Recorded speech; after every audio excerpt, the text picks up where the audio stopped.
C'est une semaine spéciale et nous parlons de l'ultime pour nous tous. Où allons-nous après notre mort?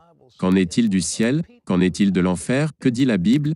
Et qu'en est-il des gens qui y ont réellement été? Eh bien, nous avons des témoignages de première main. Mais selon un sondage Harris, 69% des Américains croient en l'enfer. Mais seulement 1% pensent qu'ils vont y aller. Il y aura des gens qui vont être très surpris. Mais croient-ils littéralement à un enfer de feu et de soufre? Bill Wiese dit qu'il a passé 23 minutes en enfer. Le 22 novembre 1998. C'était une nuit habituelle pour Bill et Annette Wiese. Ils ont passé la soirée avec des amis, puis sont rentrés à la maison et se sont couchés vers minuit. Environ 3 heures plus tard, Bill s'est senti retiré de son lit et jeté dans les airs. Il atterrit sur le sol dur d'une cellule de prison.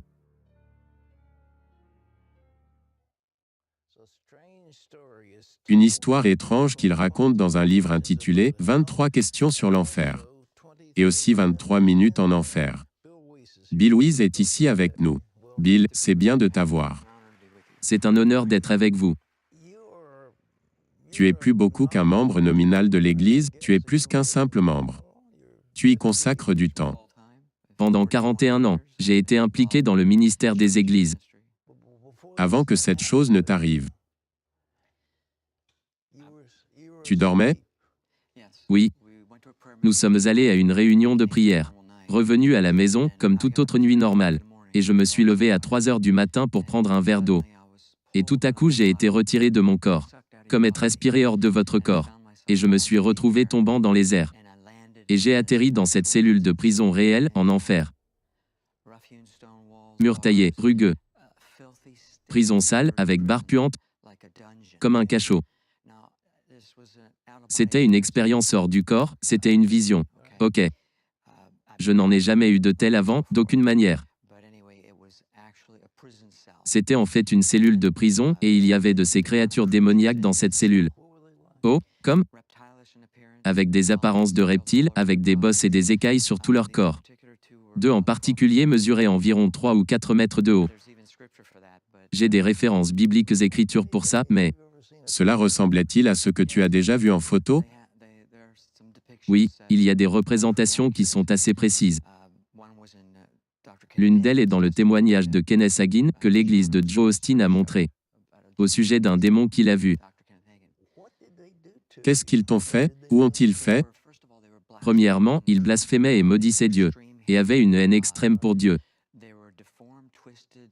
Ils étaient déformés, tordus, des créatures grotesques, et ensuite ils ont dirigé cette haine contre moi. Je me suis demandé pourquoi? Qu'est-ce que j'ai fait contre eux? Mais un m'a pris et m'a jeté contre le mur avec une force énorme. Je me suis effondré sur le sol. J'ai senti mes os se briser. L'autre a enfoncé ses griffes dans ma poitrine, a déchiré ouvertement la chair. Vous avez un corps en enfer, mais il peut résister à ce tourment. Et il n'avait absolument aucune pitié. Une haine extrême pour Dieu et pour l'homme. Aucune pitié du tout? Non, pas du tout. Bien, quand vous étiez dans la cellule avec ces créatures, y avait-il quelqu'un d'autre? À ce moment, j'étais seul avec ces créatures. Et ils ont commencé à me tourmenter. Je sentais des douleurs, mais j'ai compris qu'une grande partie était bloquée. Et le Seigneur m'a expliqué plus tard que je devais sentir un peu ces douleurs afin de pouvoir rapporter aux gens. Ce n'est pas métaphorique ou allégorique. Ce n'est pas un état d'esprit.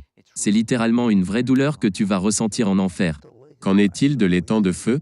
Y a-t-il eu du feu quelque part? Oui, j'ai été sorti de la cellule et j'ai été placé à côté de ce grand gouffre de feu.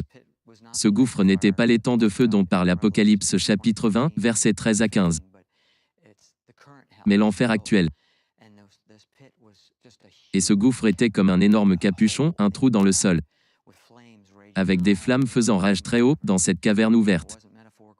Et encore une fois, ce n'était pas métaphorique ou allégorique, mais de vraies flammes au sens littéral. Et Pat, c'est là que je pouvais voir des gens. Il y avait des gens littéralement à l'intérieur de ce gouffre, en train de brûler. C'est la vue la plus horrible. De voir une personne en train de brûler de feu et crier. Les cris étaient si forts. Des millions de personnes criant de tous leurs poumons. Que disait-il? Rien. Ils ne disaient rien. Ils criaient. agonisait. Il n'y a pas de conversation. Tu n'es pas avec des gens. Tu es isolé et séparé. Et les démons tourmentaient les gens. Vous n'avez aucune conversation. Les odeurs sont si nauséabondes et putrides. Les plus dégoûtantes odeurs. Et vous respirez en fait du soufre. Et le soufre qui brûle est en fait toxique. Alors je me suis demandé comment pouvait-il être vivant en respirant cet air toxique et continuer à vivre? Il n'y a pas assez d'air pour respirer non plus. Ce gaz était ce tout petit peu d'oxygène. Qu'en est-il de l'eau? Il n'y a pas d'eau? Il n'y a pas une seule goutte d'eau. J'avais tellement soif. Juste une goutte aurait été si précieux. Comme l'homme riche dans Luc chapitre 16. Mais tu ne reçois pas cette goutte. Cet homme riche était toujours en attente de cette goutte. Vous savez, on pense que ces gens vont expirer, qu'ils vont mourir. Mais apparemment, ils ne peuvent pas mourir. Le corps dont vous êtes équipé en enfer, vous l'avez pour toujours. Parce que, vous savez que nous avons été créés comme des êtres éternels, à l'image de Dieu. Et donc notre âme est éternelle. Elle ne mourra pas. Comme le buisson ardent, il brûlait et n'était pas consumé. C'est quelque chose de ce genre en enfer avec votre corps. Il peut résister à ces tourments. Vous voulez mourir. Je voulais mourir, mais vous ne le pouvez pas. Oui, vous savez, c'est la chose la plus horrible quand on y pense. Juste penser qu'il n'y a pas de fin.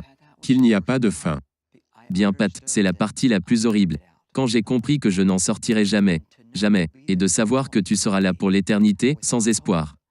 Tu sais, Ésaïe 38 verset 18 dit, « Ceux qui descendent dans la fosse ne peuvent pas espérer en cette vérité. » Tu n'as pas d'espoir pour Jésus parce que c'est trop tard pour eux. La décision est finale, et c'est vraiment le pire, sachant que vous n'en sortirez jamais. Vous savez, cela peine le cœur des gens. J'espère que les gens qui écoutent votre témoignage comprendront ce que c'est. Il n'y a rien de plus horrible pour vous quand vous n'avez aucun espoir, aucun avenir, rien. Sauf des douleurs et tourments constants, pour toujours. C'est la chose la plus horrible que la pensée des gens ne puisse même pas imaginer. Les horreurs de l'enfer, votre esprit ne peut même pas y aller.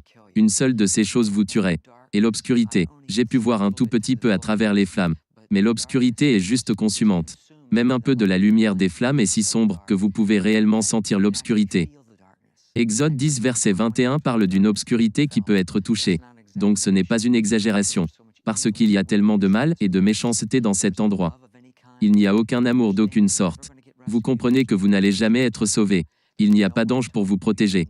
Il n'y a personne à qui parler, vous n'allez pas sortir de là. Personne à qui parler. Il n'y a aucune amitié, rencontre. Aucun. Vous n'aurez aucune rencontre. Les gens pensent qu'ils verront beaucoup de leurs copains en enfer. Ça ne sera pas de cette façon. Tu es seul. Tu es seul pour toujours?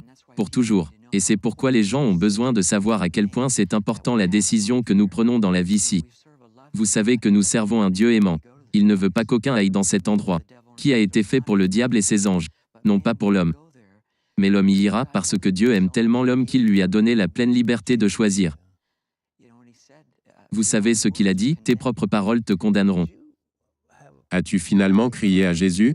Comment es-tu sorti de là?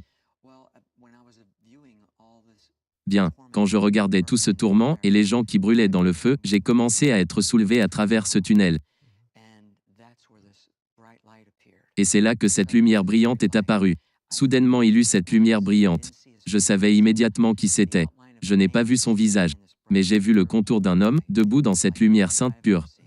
Une lumière que j'ai jamais vue. Et j'ai immédiatement su qui c'était. Et j'ai crié son nom Jésus. Et il a dit je suis. Je me suis effondré à ses pieds. Je ne sais pas si j'étais mort. Mais il m'a touché, et quand je suis revenu à moi, j'ai commencé à avoir des pensées, et il répondait à mes pensées. Et c'était beaucoup de réflexions. Je n'ai pas le temps de les passer toutes ici. Mais oui, je pensais, Seigneur, pourquoi m'as-tu envoyé dans cet endroit affreux? Il répondit que beaucoup de personnes ne croient pas que l'enfer soit réel. Il dit, même certains de mon propre peuple ne croient pas que l'enfer existe. Cette déclaration m'a surpris, parce que je pensais que tous les chrétiens croyaient en l'enfer. Mais beaucoup d'entre eux ne le croient pas. Ils croient à l'annihilationnisme, ou à l'universalisme, ou au sommeil de l'âme. Jésus a dit dans Matthieu 25 verset 46. Et ceux-ci iront pour la vie éternelle, et ceux-ci au châtiment éternel. C'est le même mot éternel qui est utilisé. Autant le ciel est éternel, autant l'est l'enfer. C'est un endroit, mais certains chrétiens disent que ce n'est pas un endroit. C'est un endroit géographique réel. J'ai compris que j'étais au fond de la terre. J'ai compris qu'il y avait différents niveaux de tourment et degrés de punition. Rappelez-vous que Jésus a dit, vous recevrez une plus grande condamnation. Il y en a des moindres. Mais le point est qu'il n'y a pas de niveau confortable en enfer. Ils sont tous horribles, au-delà de ce qu'on peut imaginer. Avez-vous découvert pourquoi le Seigneur a envoyé ces gens en enfer? Pourquoi ils sont allés en enfer? Ils sont allés en enfer parce qu'ils ont refusé Jésus comme leur sauveur personnel. Oui, ils avaient le choix dans la vie et ils l'ont rejeté. Même si Dieu s'offre aux gens tout au long de leur vie, les gens de leur propre chef le rejettent. La seule façon de connaître Jésus-Christ est de se repentir de vos péchés. Et si vous ne le faites pas, vous vous retrouverez dans cet endroit. Et qu'importe comment vous avez été élevé. Si vous ne connaissez pas Jésus-Christ, vous vous retrouverez dans cet endroit pour toute l'éternité. Cela est horrible à contempler. Ça l'est. C'est horrible. C'est horrible. C'est la chose la plus horrible. C'est pourquoi Dieu veut que nous, chrétiens, partagions l'Évangile. Et il ne veut qu'aucun aille dans cet endroit. Il pleure quand il voit des gens tomber dans ce tunnel dont nous sommes sortis. Cela le peine de voir des gens aller en enfer. Mais encore une fois, parce qu'il aime l'homme, il lui donne la liberté de choix. Il vous dit clairement comment rester à l'écart. Vous savez, Apocalypse 21 verset 8 dit que tous les non-croyants auront leur part dans les temps de feu. Il nous dit donc si vous ne croyez pas en ma parole, vous finirez là. Donc c'est leur propre parole qui les condamne. Et les envoie là-bas. Qu'est-ce que tu as fait après cela? Parce que tu y as été que pendant 23 minutes. 23 secondes auraient été assez. Mais cela a changé ma vie. J'ai quitté ma carrière dans l'immobilier. Ma femme et moi voyageons à plein temps dans le ministère. Juste pour partager des informations avec les gens. Vous savez, ce n'est pas un message de condamnation. C'est simplement un message d'avertissement. Et j'explique aux gens que ce n'est pas important de croire en mon expérience. Ce qui est important, c'est qu'ils vérifient ce que la parole de Dieu dit. Avez-vous identifié pourquoi vous avez été choisi pour aller là-bas? J'étais le moins probable. Je n'étais pas un Billy Graham. J'étais juste un courtier immobilier, faisant son travail. J'avais ma propre entreprise. Je suis une personne conservatrice. Je ne me sentais pas à l'aise de partager cette expérience. Mais le Seigneur me demande de la partager. Et maintenant l'inconfort ne me dérange guère. Parce que si une personne peut être amenée aux Écritures. Étiez-vous terrifié quand vous avez été enlevé de votre corps? Étiez-vous terrifié? J'étais terrifié au-delà de ce que je peux expliquer. Et je suis une personne calme de nature et je sais quelque chose au sujet de la peur. J'ai été attaqué par un requin-tigre de 3 mètres, tiré sous l'eau quand je surfais. Et il a attrapé ma jambe. Et donc cette peur que j'ai éprouvée est pâle en comparaison de ce que vous ressentez en enfer. Ils ne sont même pas comparables. Il n'y avait aucune fin à cela. Aucune fin. Aucune fin. Dieu te bénisse. Mesdames et messieurs, ce livre, 23 minutes en enfer, vous pouvez l'obtenir. Il est disponible. Laissez-moi vous poser une question. Il y avait un homme riche qui a dit, « Que diriez-vous de renvoyer quelqu'un pour dire à mes frères ?» Et Abraham a répondu qu'ils ont Moïse et les prophètes. S'ils ne les croient pas, ils ne nous croiront pas, même si quelqu'un ressuscitait d'entre les morts. Mes amis, croyez-vous ce que cet homme a dit? C'est dans la Bible. Encore, et encore, encore, des gens y ont été, ils l'ont vu et ils sont venus vous avertir et dire que vous ne voudriez même pas y aller. Je veux dire que c'est horrible que je ne peux imaginer. La pensée qu'il n'y aura jamais de fin à cela. Pour toujours et à jamais, les temps de feu. Pour toujours et à jamais, c'est ce que la Bible dit. Sans fin. Vous avez un corps qui ne peut pas mourir. Tu veux mourir mais tu ne peux pas mourir. Et Bill est ici et nous dit ce qui lui est arrivé. Pourquoi Dieu l'a choisi? Il ne sait pas. Personne d'entre nous ne le sait. Mais il n'a pas fait ce choix. Et il a vécu quelque chose, les horreurs de cet endroit. Je vous demande ceci. Je vous offre en ce moment un moyen de sortir de cela, afin que lorsque vous mourrez, vous n'irez pas en enfer. Vous irez au paradis. Vous serez au paradis avec Jésus. Il l'a dit au voleur sur la croix. Aujourd'hui même, tu seras avec moi au paradis. Non pas tu seras avec moi en enfer, mais tu seras avec moi au paradis. Parce qu'il a dit, Seigneur, souviens-toi de moi quand tu entreras dans ton royaume. Choisirez-vous la vie? Choisirez-vous la vie alors que Dieu vous parle en ce moment? Priez avec moi. Seigneur Jésus-Christ, je sais que tu es mort pour prendre sur toi la peine pour tous les péchés que j'ai commis.